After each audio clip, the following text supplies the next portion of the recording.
हाँ तो बच्चों, कल हमने सीखा था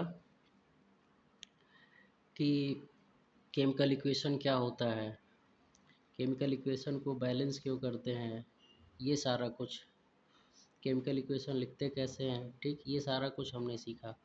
अब हम पढ़ने जा रहे हैं कि केमिकल इक्वेशन को बैलेंस करने की ज़रूरत क्यों पड़ी, the need to balance a chemical equation. ठीक है, तो इम्पॉर्टेंट टॉपिक है। तो balancing a chemical equation is a fundamental step. ये बहुत ही एक प्रकार से फंडामेंटल का मतलब होता है मूल, मूल यानी कि मेन, समझो मुख्य स्टेप है in understanding and representing chemical reactions accurately. अगर आपको रिएक्शन को एक्यूरेट, बिल्कुल सही सही अगर समझना है तो उसके लिए केमिकल इक्वेशन बैलेंस होना ज़रूरी है। A balanced chemical equation ensures that law of conservation mass is obeyed। एक बैलेंस केमिकल इक्वेशन बिल्कुल ये इंश्योर कर देता है कि मास कंजर्वेशन का जो नियम है वो पालन किया जा रहा है। अब ये मास कंजर्वेशन का नियम क्या है, तो आपने पढ़ा होगा कि लॉ ऑफ मास कंजर्वेशन ये कहता है कि मैटर को ना हम क्रिएट कर सकते हैं और ना ही डिस्ट्रॉय कर सकते हैं किसी केमिकल रिएक्शन में, बस इसको केवल एक फॉर्म से दूसरे फॉर्म में हम चेंज कर सकते हैं। It can only change forms, ना हम पैदा कर सकते हैं ना उसे नष्ट कर सकते हैं, केवल एक रूप से दूसरे रूप में उसे बदल सकते हैं। यही है मास कंजर्वेशन। ठीक है, तो balancing the equation is a way to demonstrate that the same number and type of atom exist on the both side of the reaction। ठीक है, तो बैलेंसिंग से हमें ये पता चलता है कि सेम टाइप के एटम जितना रिएक्टेंट में था वही सेम नंबर प्रोडक्ट में बदला है। ऐसा नहीं कि कहीं अलग से आ गया, ठीक है, या कम हो जाए। अगर मान लो इधर 10 है, इधर सपोज कोई 10 एटम है किसी चीज़ का, ठीक है, और इधर अगर 9 एटम ही केवल आ रहा है या 11 एटम आ गया, ठीक है, ये 9 एटम या 11, तो देखिए ये मास कंजर्वेशन का जो लॉ है वो यहाँ पे फेल कर जा रहा है, जबकि ऐसा होना नहीं चाहिए। अगर लेफ्ट हैंड साइड में, रिएक्टेंट साइड में अगर 10 एटम है किसी के, तो प्रोडक्ट में 10 ही होने चाहिए, घट नहीं जाना चाहिए। अगर घट जा रहा है तो क्वेश्चन उठता है कि गया कहाँ, एक एटम गया कहाँ। और अगर अधिक आ जा रहा है तो फिर क्वेश्चन उठता है कि अधिक कहाँ से आ गया, जब हमने 10 ही एटम लिया है तो 11 कहाँ से हो गया। आई बात समझ में? तो इसीलिए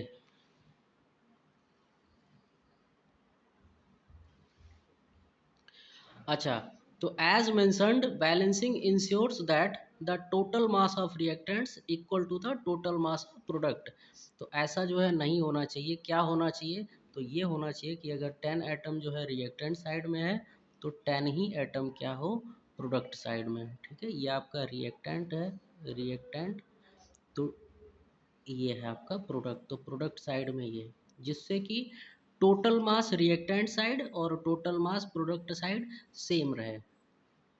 तो ये है आपका मास कंजर्वेशन, और इसलिए हमको बैलेंस करने की ज़रूरत पड़ती है। तो आई होप ये चीज़ समझ में आ गया होगा।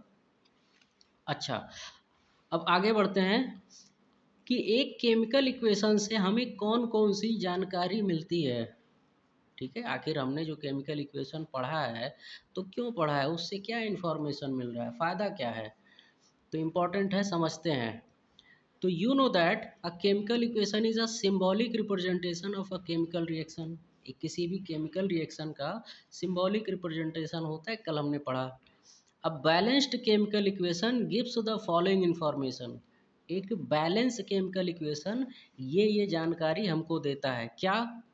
पहला कि left side of the equation shows reactants involve in the chemical reaction, और राइट साइड का जो है वो हमको ये बताता है कि प्रोडक्ट क्या बन रहा है।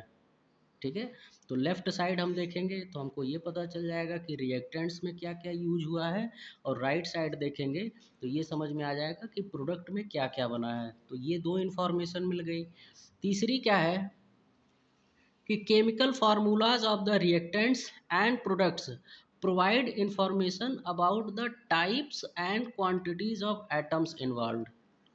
ठीक है, तो अब रिएक्टेंट्स को हम ध्यान से देखेंगे, तो उसमें जो जो रिएक्टेंट्स है और जो प्रोडक्ट है, तो उससे हमको ये पता चल जाएगा कि कौन कौन सा एटम है और कितनी संख्या में है, ये सारा कुछ पता चल जाएगा।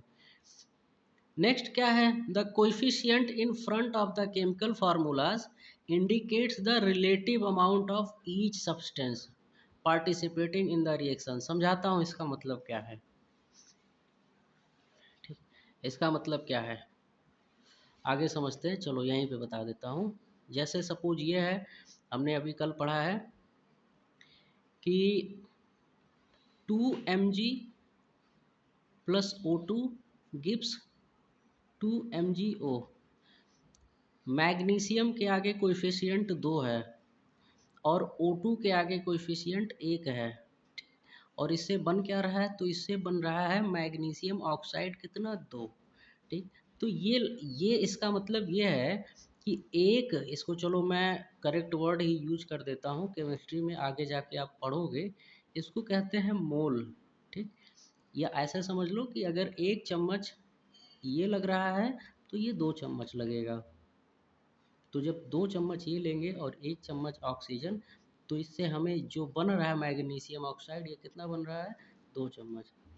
ठीक है, तो आप इसको ऐसे समझो कि ये 1:2 में है। ये दिखा रहा है ना कि अगर ये एक ही है तो ये 2 लग रहा है, तो इसे कहते हैं relative amounts of each substance participating in the reaction. तो कोफिशिएंट से हमको यही पता चल जाता है।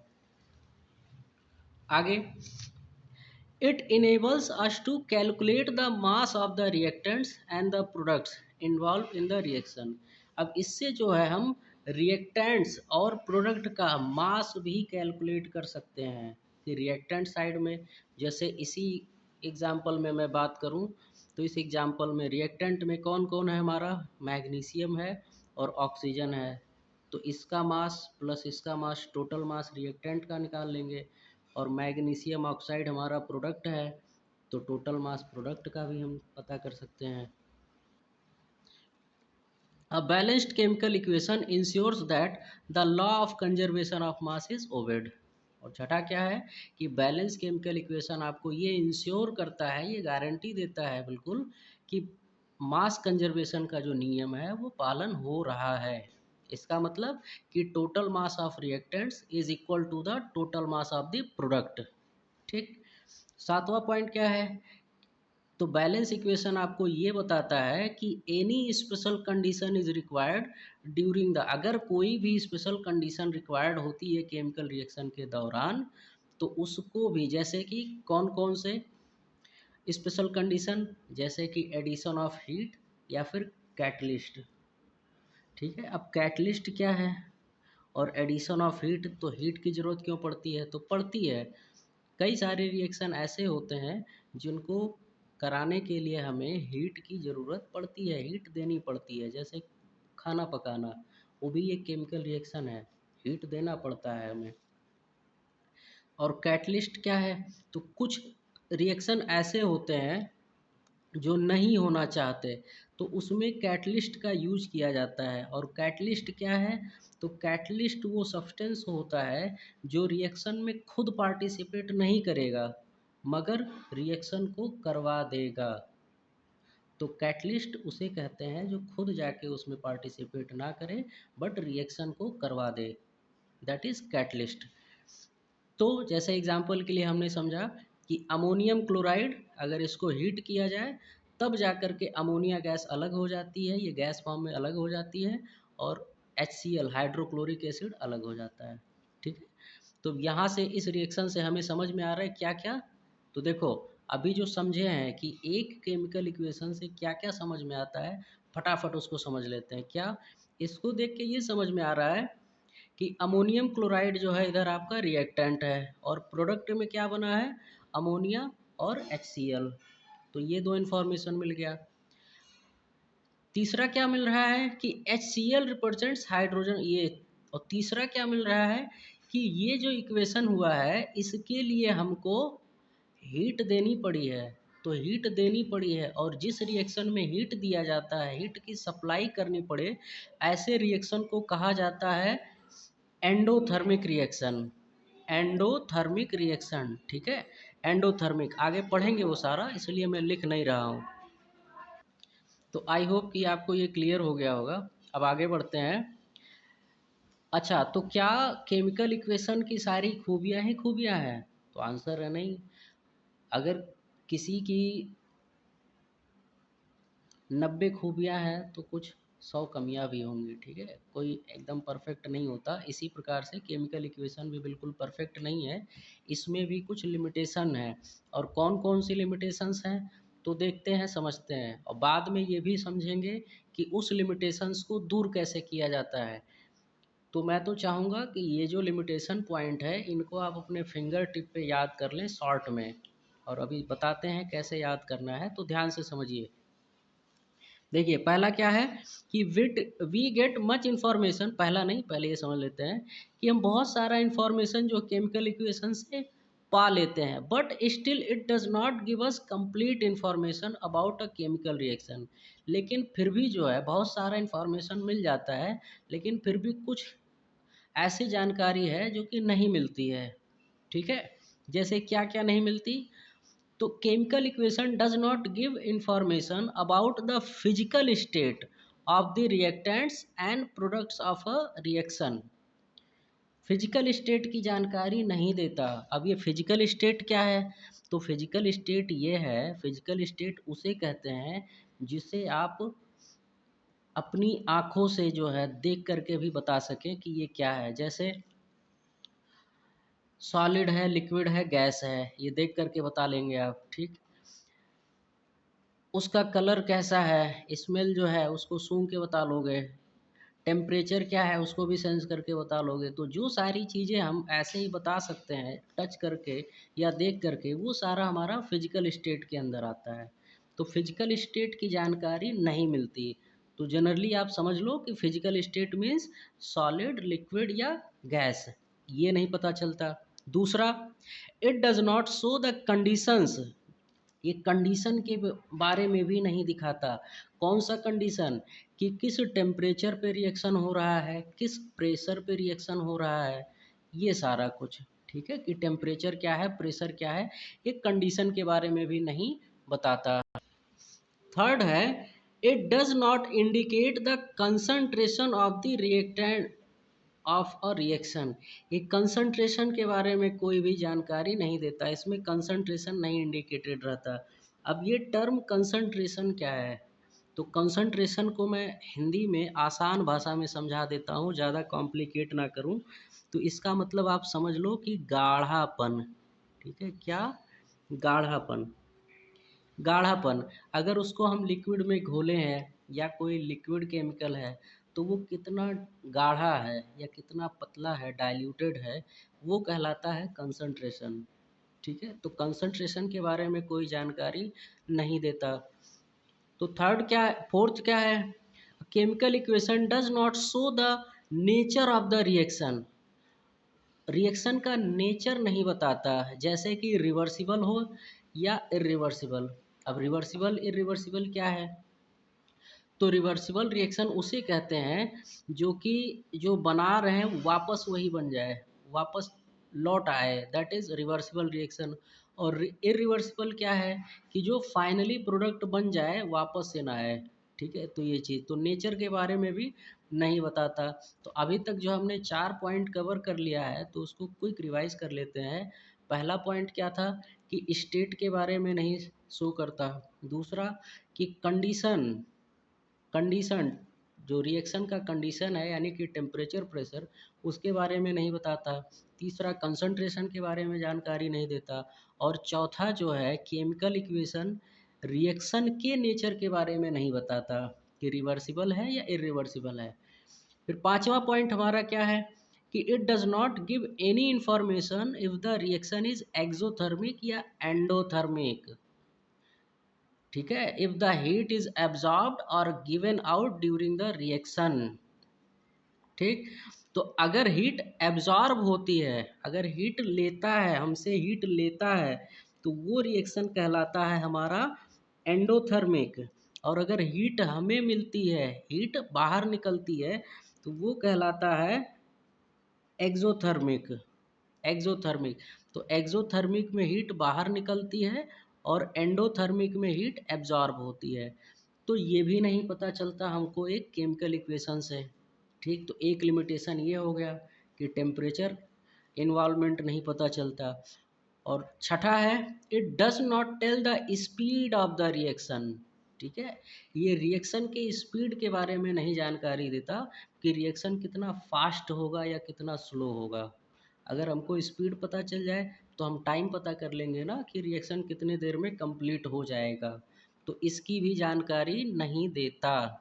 ठीक है, तो वही चीज़ लिखा है कि it does not tell the speed of the reaction nor does it tell the time taken to complete the reaction. वही चीज़ जो मैंने समझाया कि आपको ना तो स्पीड के बारे में बताता और ना ही टाइम के। अब तो ये तो रही इनकी लिमिटेशंस। अब इन लिमिटेशंस को हम दूर कैसे करते हैं वो फटाफट समझ लेते हैं। तो लिमिटेशंस को दूर करते हैं। अब फिर से आप लिमिटेशन को अपने फिंगर टिप पे याद कर लीजिए। पहला क्या था, स्टेट। दूसरा था कंडीशंस, टेम्परेचर यानी प्रेशर। तीसरा कंसंट्रेशन। चौथा नेचर ऑफ द रिएक्शन, कि रिवर्सिबल है या इरिवर्सिबल है। पांचवा क्या था कि रिएक्शन में हीट इन्वॉल्वमेंट है या नहीं, एक्सोथर्मिक है या endothermic, that is heat involvement. और छठा है कि स्पीड, रिएक्शन का स्पीड। अब एक एक करके हम समझते हैं सबको। तो पहला क्या है, तो जो पहला है कि आपको फिजिकल स्टेट नहीं दिया रहता, उसके लिए हम क्या करेंगे कि to state the physical state of the reactants and products following symbols can be added. बहुत इंपॉर्टेंट है, तो ये सिंबल्स हम ऐड करते हैं। अगर सॉलिड है तो एस लिखेंगे सॉलिड के लिए, कुछ भी हो, चाहे वो रिएक्टेंट हो चाहे प्रोडक्ट हो। अगर वो सॉलिड बन रहा है सॉलिड फॉर्म में तो एस, एस फॉर सॉलिड। अगर लिक्विड स्टेट में है तो एल, गैसियस स्टेट में है तो जी। और अगर एक्वस सॉल्यूशन है, एक्वस सॉल्यूशन का मतलब कि अगर उसको पानी में घोला गया है, ठीक है, पानी में अगर उसको घोला गया है तो वो एक्वस सॉल्यूशन कहलाता है और उसको शॉर्ट में ए क्यू से लिखते हैं। तो अगर कहीं लिखा है ए क्यू तो इसका मतलब आप समझ जाइएगा कि वो क्या है, वो एक्वस सॉल्यूशन है, मतलब पानी में घोला गया होगा। ठीक, अगर कहीं लिखा है जी तो इसका मतलब वो गैस है, गैस फॉर्म। अगर कहीं लिखा है एल तो इसका मतलब कि वो लिक्विड फॉर्म में है। और अगर लिखा है एस तो इसका मतलब वो सॉलिड फॉर्म में है। ठीक, ये चीज़। अब एग्जाम्पल, तो जैसे सोडियम मेटल, तो आपको पता है कि मेटल सारे सॉलिड ही होते हैं, ठीक है ना, तो ये बड़ी कॉमन सी बात है। तो सोडियम मेटल रिएक्ट करता है with liquid water, liquid water. अब यहाँ पे वाटर जो है, अगेन लिक्विड वाटर क्यों लिखा है, क्योंकि वाटर के आपको पता है कि तीन फॉर्म होते हैं, लिक्विड, आइस और वेपर भी। तो इसलिए लिक्विड वाटर से जब ये रिएक्शन करता है तो सोडियम हाइड्रोक्साइड बनाता है, सोडियम हाइड्रोक्साइड सॉल्यूशन बनाता है, सॉल्यूशन, और हाइड्रोजन गैस निकलती है। अब इसको हम लिखते हैं इसका, तो देखिए क्या लिखेंगे हम, ये बैलेंस इक्वेशन है। तो सोडियम सॉलिड फेज में है, सॉलिड। वाटर ऑब्वियसली लिक्विड, तो हमने एल लिखा है। फिर जब रिएक्शन होगा तो ये पानी में इसको डाले हैं, तो फिर जो भी बनेगा वो पानी में ही रहेगा ना। तो जब पानी में ही रहेगा, जो बना है, जैसे सोडियम हाइड्रोक्साइड बना है वो पानी में ही है, इसलिए इसको कहेंगे एक्वस सॉल्यूशन। तो ये एक्वस सॉल्यूशन। और जब रिएक्शन होता है तो रिएक्शन के दौरान हाइड्रोजन गैस निकलती है, तो गैस निकली है तो इसको हमने जी से रिप्रेजेंट किया। ठीक, ये चीज। दूसरा, to indicate whether heat is absorbed और रिलीज्ड। हीट एब्जॉर्ब यानी कि एंडोथर्मिक रिएक्शन है, या हीट रिलीज हो रही यानी कि एक्सोथर्मिक रिएक्शन है, इसके लिए हम हीट सिंबल का यूज करते हैं, जिसे हम डेल्टा एच कहते हैं। ये डेल्टा एच, डेल्टा एच ये हीट के लिए यूज होता है, डेल्टा एच। इसको बाद में आप जाके पढ़ोगे, इसे कहते हैं change in heat, change in heat, delta H को। अब आगे एग्जाम्पल के लिए, एंडोथर्मिक रिएक्शन यानी जिसमें हीट एब्जॉर्ब होगी। तो पहला देखते हैं यहाँ पे क्या है। तो देखिए अगर हीट एब्जॉर्ब होगी मतलब उसको हमने दिया है तो वो चीज़ प्लस होगी, ठीक है। तो ये चीज़ ध्यान देना है।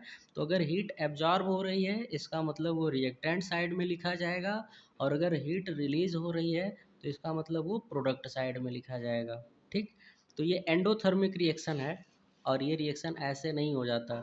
जो पानी बनता है, पानी बनने में, जो हमारे पृथ्वी पे पानी है उसको बनने में लाखों करोड़ों करोड़ों अरबों साल लगे हैं।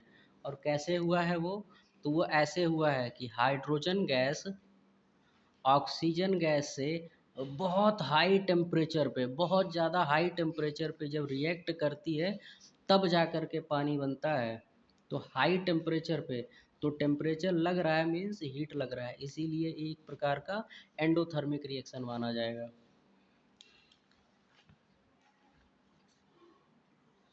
अच्छा,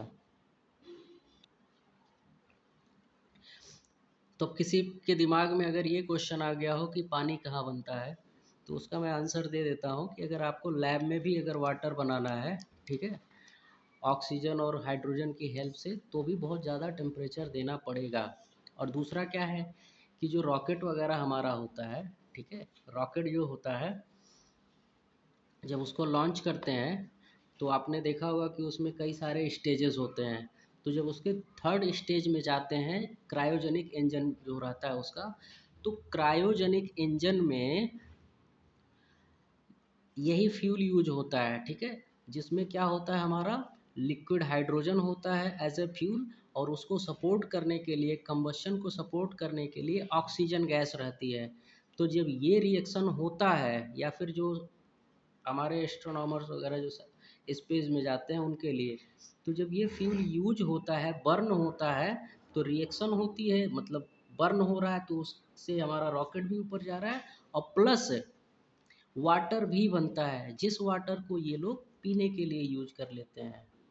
तो ये चीज़ है, वेरी हाई टेम्परेचर पर ये रिएक्शन होती है। और जो हमारे अर्थ पर जो पानी है वो आज का नहीं है, वो आज से लाखों करोड़ों साल पहले का है, कि जब अर्थ एक जलता हुआ आग का गोला हुआ करता था तब। तो टेम्परेचर बहुत ज़्यादा था, तब जा कर के ये रिएक्शन हुआ है, और बहुत सालों तक बारिश हुई है उस रिएक्शन के कारण, तब जा कर के ये हमारे ओशन वगैरह सारा कुछ बना है। हाँ, तो the heat symbol added to the left side of the arrow. अब ये चीज़ देखिए, अभी मैंने आपको समझाया है कि रिएक्टेंट साइड में अगर एंडोथर्मिक है यानी हीट दे रहे हैं, तो उसे हम रिएक्टेंट को मान के चलेंगे कि ये हमारा रिएक्टेंट है, तो रिएक्टेंट साइड में लिखेंगे। और अगर हीट मिल रही है इसका मतलब वो प्रोडक्ट के रूप में है, तो वो हीट प्रोडक्ट के साइड में लिखी जाएगी, सिंपल सी बात है, ठीक है। अब जैसे अगर एक्सोथर्मिक रिएक्शन है यानी हीट रिलीज हो रही है, तो हीट भी हमारा एज ए प्रोडक्ट है, तो ये प्रोडक्ट साइड में लिखा है, बस सिंपल सी बात है। अब ये रिएक्शन क्या है, तो रिएक्शन ये है कि जब मीथेन गैस, देखो लिखा है ना गैस, मीथेन गैस को ऑक्सीजन की प्रेजेंस में हम जलाते हैं, जलाओगे तो ऑक्सीजन लगेगा ही लगेगा। आपको पता है कि जलाने वाली गैस कौन सी है जो सपोर्ट करती है, तो वो ऑक्सीजन है, जिसको ऑक्सीडेशन भी कहते हैं। तो अगर कार्बन है, कंपाउंड में कार्बन है और ऑक्सीजन जल रहा है, तो कार्बन डाइऑक्साइड गैस बनेगी ही बनेगी। और प्लस जो हाइड्रोजन रहेगा यहाँ का, वो हाइड्रोजन बदल जाएगा ऑक्सीजन के साथ वाटर में।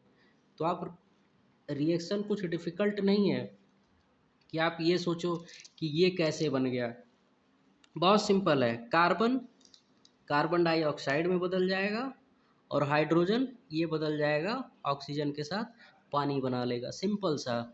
और ढेर सारा हीट रिलीज होता है इसके कारण, ढेर सारा हीट भी रिलीज होता है, कार्बन डाइऑक्साइड भी बन रही है प्लस हीट भी रिलीज हो रहा है। तो यही आपको जो समझाए हैं कि जब हीट मिल रही है तो इसीलिए ये प्रोडक्ट साइड में लिखी गई है। थर्ड क्या है हमारा, कंसंट्रेशन के बारे में। तो to indicate the concentration of reactants, अगर डाइल्यूट है, डाइल्यूट मतलब पतला, अगर वो पतला है उसमें पानी मिलाया गया है, ठीक है, तो डाइल्यूट DIL लिखेंगे। और अगर वो कंसंट्रेटेड है, गाढ़ा है, तो CONC कंसंट्रेटेड, ठीक है, ये लिखेंगे सिंपल सा। तो देखिए जैसे ये रिएक्शन क्या कह रहा है कि हाइड्रोक्लोरिक एसिड का रिएक्शन NaOH कास्टिक सोडा के साथ कराते हैं तो NaCl बनता है और वाटर बनता है। तो HCl एक एसिड है और एसिड ऑब्वियसली कंसंट्रेटेड नहीं रहेगा, एसिड जो है वो डाइल्यूटेड ही रहेगा।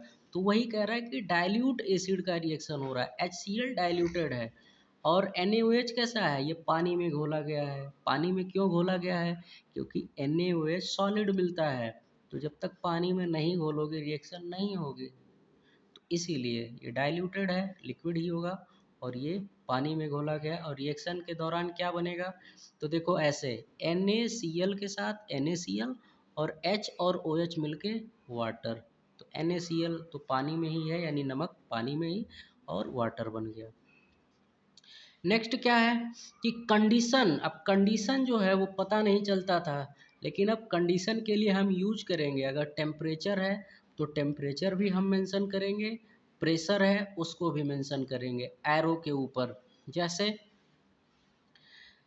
ये रिएक्शन है हैबर प्रोसेस, अमोनिया गैस बनाने की ये विधि है जिसका नाम है हैबर प्रोसेस, बाद में जाके पढ़ोगे, एक साइंटिस्ट थे हैबर, उन्होंने बनाया था। तो ये हैबर प्रोसेस, तो इसमें क्या कर रहा है कि नाइट्रोजन गैस को हाइड्रोजन गैस के साथ आयरन एज ए कैटलिस्ट है, यहाँ पे आयरन जो है एज ए कैटलिस्ट है। अभी बताए हैं ना कि कैटलिस्ट वो होता है जो खुद रिएक्शन में पार्टिसिपेट नहीं करेगा बट रिएक्शन यही कराएगा। तो iron as a catalyst 450 degree Celsius temperature पे, इट मीन्स कि वेरी हाई टेम्परेचर पे और very high at a high pressure, तब जा कर के ये रिएक्शन होती है और क्या बनता है, अमोनिया। ठीक है, अमोनिया। अगर आप लोग जानना चाहते हो मैं बता देता हूँ कि हाई प्रेशर क्यों, क्योंकि गैस है ना, गैस, पहली बात तो प्रेशर लगा के गैस को हम कंप्रेस करेंगे ताकि ये लिक्विड बने, तब जा कर के लिक्विड लिक्विड का रिएक्शन होता है, और कंप्रेस करेंगे प्रेशर लगा के तब ये अलग अलग होंगे, इनका बॉन्ड टूट के ये अलग होंगे, तब जाके रिएक्शन होता है। तो इसलिए हाई प्रेशर हाई टेम्परेचर ये सारा कुछ दिया जाता है। तो यहाँ से आप समझ गए कि सिंबल Fe क्या है एरो के ऊपर, तो इट इज़ अ कैटलिस्ट, ये कैटलिस्ट है। ये क्या है 450 डिग्री सेल्सियस, तो it indicates the temperature, reaction का टेम्परेचर। और हाई पी ये क्या है, तो ये इंडिकेट कर रहा है कि ये रिएक्शन हाई प्रेशर में हो रही है, हाई प्रेशर में। क्लियर। पांचवा पॉइंट क्या है कि certain chemical reactions can process both forward and backward directions. तो certain chemical reactions can process both forward and backward directions, तो this reaction are called reversible reaction. तो ऐसे रिएक्शन जो कि आगे भी जाए और पीछे भी चली आए, इसको कहते हैं रिवर्सिबल, इस पूरे को कहते हैं रिवर्सिबल रिएक्शन। ठीक है, समझते हैं। तो दिस साइन इंडिकेट्स दैट कि रिएक्टेंट से, ये अपर वाला जो है ये इंडिकेट कर रहा है कि रिएक्टेंट से प्रोडक्ट बन रहा है, और ये इंडिकेट कर रहा है कि जो नहीं बदला है प्रोडक्ट, बदला नहीं सॉरी, यहाँ से ये कि कुछ जो प्रोडक्ट वापस टूट जा रहा है रिएक्टेंट में, तो ऐसा रिएक्शन जो है आपका कहलाता है रिवर्सिबल। जैसे सेम एग्जांपल हम लेते हैं वही अमोनिया बनाने का, तो nitrogen gas reacts with hydrogen gas to form ammonia gas. ठीक है, ये चीज़, तो the reaction is reversible and under certain conditions ammonia can decompose back into nitrogen and hydrogen. तो देख रहे हो कि नाइट्रोजन और हाइड्रोजन से अमोनिया बन रही है, बट कुछ कंडीशन ऐसा आ जा रहा है कि बना बनाया अमोनिया, कुछ अमोनिया वापस टूट जा रहा है नाइट्रोजन और हाइड्रोजन में, तो ऐसा रिएक्शन कहलाता है हमारा रिवर्सिबल रिएक्शन। क्लियर। तो ये है रिवर्सिबल रिएक्शन। तो आई होप कि समझ में आ गया होगा। Next, upward arrow is use to indicate the evolution of gas. अब देखो सीधी सी बात है, गैस होगी, गैस अगर रिएक्शन में गैस बन रही है तो गैस जो है सीधा एटमॉस्फेयर में जाना चाहेगी, तो एटमॉस्फेयर में जाएगी, ऊपर की तरफ जाएगी, इसीलिए ये साइन इंडिकेट करते हैं अपवर्ड एरो। तो अपवर्ड एरो है तो ये गैस के लिए, जब गैस इवॉल्व हो रही है तब ये लिखेंगे। क्लियर? और अगर रिएक्शन में प्रेसिपिटेट बन रहा है, प्रेसिपिटेट, अब आपको पता है कि प्रेसिपिटेट जो है वो जाके तली में बैठ जाता है, ठीक है, पेंदी में जाके, बर्तन के पेंदी में बैठ जाएगा, तो नीचे की तरफ जाके वो बैठेगा, इसीलिए उसके लिए हम डाउन एरो यूज करते हैं प्रेसिपिटेट के लिए। तो वही चीज़ लिखा है कि downward arrow is use to indicate that a solid precipitate, precipitate मतलब कि वो एक परत बनाएगा, अवक्षेप बनाएगा जो कि नीचे तली में जाके बैठ जाएगा, has formed that settles down at the bottom of the reaction vessel, जो भी आपका रिएक्शन का बर्तन है उसके तली में जाके वो बैठ जाएगा।